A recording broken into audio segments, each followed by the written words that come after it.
খুনের খবর পেয়েছো? হ্যাঁ শোনো, আগারগাঁয়ে একটি খুন হয়েছে, তুমি ইমিডিয়েট থানায় চলে এসো। খুন হয়েছে? হ্যালো হ্যালো হ্যালো, ওরে বাবা, আগারগাঁয়ে খুন হয়েছে? আমাকে থানায় যেতে হবে। আমি আবার কখন ফোন করলাম? বাবা, মা, বাবা, মা, জলদি এসো। বাবা! কি রে সুমি, কি হয়েছে? চিৎকার করছিস কেন? বাড়ি থেকে ডাকাত পড়েছে? ডাকাত না বাবা, খুন। খুন? খুন কোথায়? আগারগাঁয়ে। আগারগাঁয়ে খুন হয়েছে, তা তুই এখানে ভয়ে চিৎকার করছিস কেন? একটা ফোন এসেছিল, আমাকে ইমিডিয়েটলি থানায় যেতে বলেছে। খুন কি তুই করেছিস? না মা, বাবা বিশ্বাস করো, আমি কোনো খুন করিনি, আমি কোনো খুনে জড়িত না। তাহলে নিশ্চয়ই তোকে কেউ ব্ল্যাকমেইল করতে চাইছে। বুঝতে পেরেছি, ব্ল্যাকমেইল। বাবা, আমার কি ফোনটা? হ্যালো, তুমি জলদি আসো, সদরঘাট টার্মিনালে দুটো বস্তাবন্দি লাশ পাওয়া গেছে। তোকে আমি মেরে লাশ বানিয়ে দেবো। কি লাশ বানিয়ে দেবে আমাকে? এই, কে বলছো তুমি? তুই কে বলছিস? আমি পুলিশ কমিশনার রাহাত খান বলছি। আরে পুলিশ কমিশনার রাহাত খান আমার বন্ধু, আমি ওকে বলে তোকে জেল খাটাবো। বন্ধু? আপনি কে বলছেন? আমি প্রফেসর সিরাজ। সিরাজ মানে প্রফেসর সিরাজ? কে নাম শুনেই ভয় পেয়েছিস? দেখা হলে তো মরেই যাবি। না না, ভয় পাইনি, অবাক হচ্ছি। ছাত্র পড়ানো ছেড়ে তুই কি চুরির ব্যবসা শুরু করেছিস? চুরি? তা না হলে আমার অফিসার রানার মোবাইল তোর কাছে গেল কি করে? আমার কাছে না, আমার মেয়ের কাছে। শোনে, রানার ফোন তোর কাছে কি করে এলো? রানার ফোন?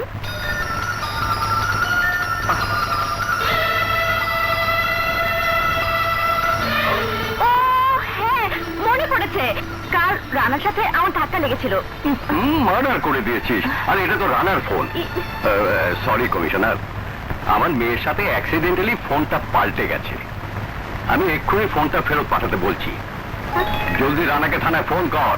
ধর, এসো। সব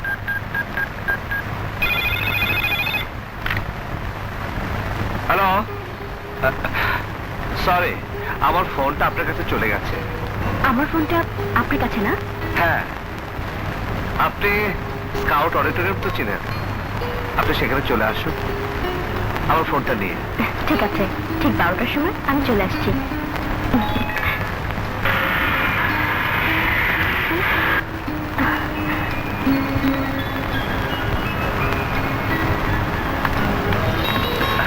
এই নিন আপনার মোবাইল। Thank you. এই নিন আপনার mobile. Thanks. It's my pleasure. আসি?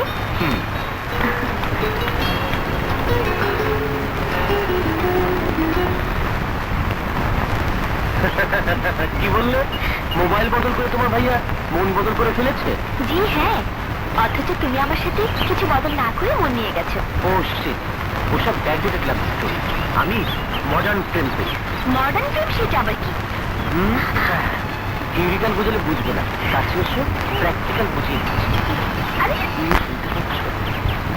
না, তবে মেয়ে পটাবার জন্য রাস্তায় সস্তা সেন্টের গন্ধ পাচ্ছি। সেন্ট থেকেই রেন্টিকারের মতো প্রেম ভাড়া করে দেয়। বলো আই লাভ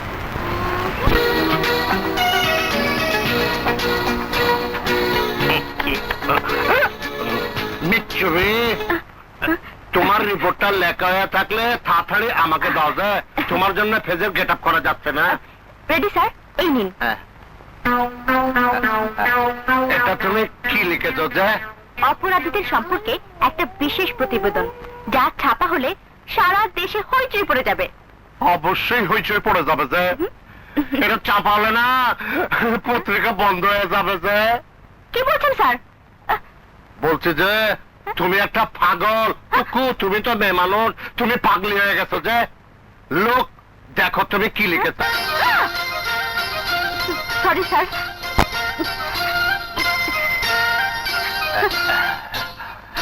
কাগজে কাটলে কি হবে যে? মন থেকে কি কাটা যাবে? বিশ্বাস করুন স্যার, রানার সাথে আমার মনের কোনো ব্যাপারই নেই। হ্যাঁ ওকে ওকে, পরে টের পাবে তুমি যে।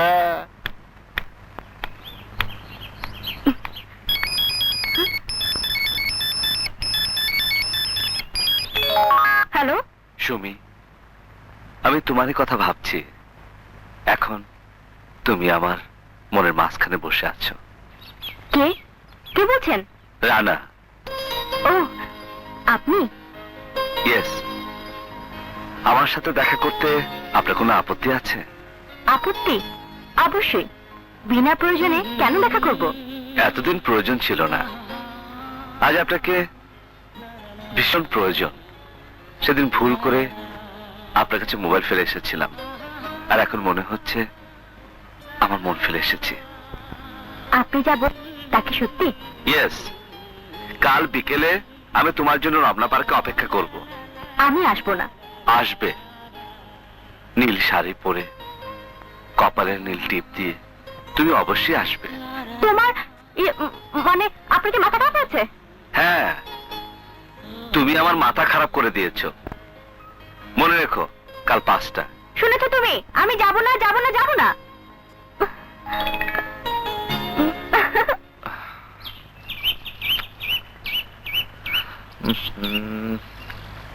এত দেরি করছে কেন?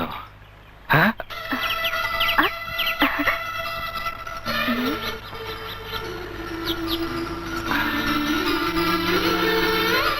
দেখাচ্ছি মজা।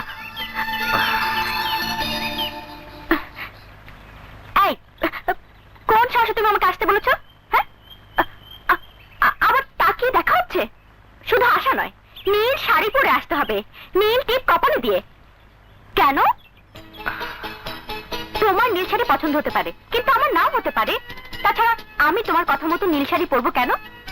তোমার এরকম অফারের কারণ কি? আমি কি তোমার প্রেমিকা? কখনোই না।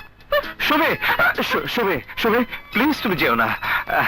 তোমাকে নীল শাড়ি দেখো, আমি তোমাকে ভালোবাসি। রানা, আমিও তোমাকে ভালোবাসি।